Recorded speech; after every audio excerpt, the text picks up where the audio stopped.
Okay guys, we're working on a side pin, strikes from the side pin. I go this way. Strikes from the side pin. So, I'm going to pin my partner now in the street. Very rarely you're going to get somebody who just gets into this position and holds on. So Adam's trying to escape, I'm just trying to keep the pin, making his life hard.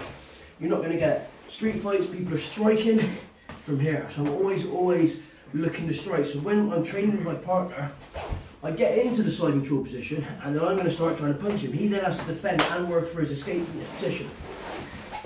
So he's controlling my arms to stop me from striking him as he escapes. The only way you can really learn that is by actively trying to punch each other. And this way a little bit. Actively trying to punch each other when you're training. So I go side pin. I start throwing punches. This in turn in some way makes it easier for him to escape, because I actually have to create this room to allow me to punch. It's good training for me because I'm striking predominantly. It takes me to the floor and be hitting him. It's good training for my partner because he's actually fighting against somebody now who's trying to punch him. So we go from here, so I'm throwing the strikes. This still working shrimp. He controls my arm, goes to the closed guard position. From here, if we were going to carry on the drill, say, I'm then going to work my strikes. Adam then has to defend. Pull me in, he goes for his sweep. And then we can either reset or carry on drilling from this position. Pick him off the camera. Sweet. I'll show you one other thing you can do from the side pin as well. Obviously, if you're training this with your partners,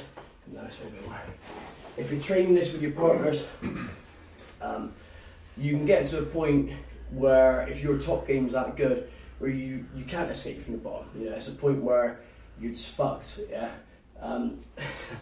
So if you train this with your partner, train it, get to this position, then train it for a little bit, throw a few strikes, then allow your partner to escape the position. Yeah. So you're both training, you're both working both sides of it.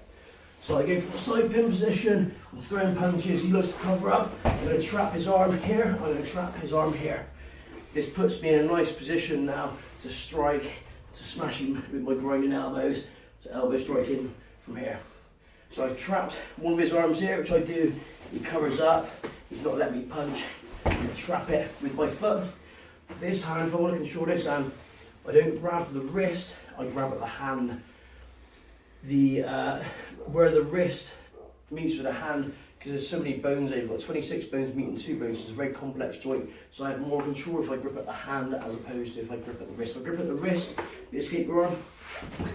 If I grip at the hand, escape arm, it's much easier for me to control while I'm striking him. So I hold this position, I wouldn't actually make contact with these at something like this, I was grinding on him, being just generally nasty for fun, for conditioning purposes. So I throw a few strikes and then let Adam escape. I then carry on throwing punches and he then has to work his escape. Cool. So try and incorporate in some of that into your next session. Thank you.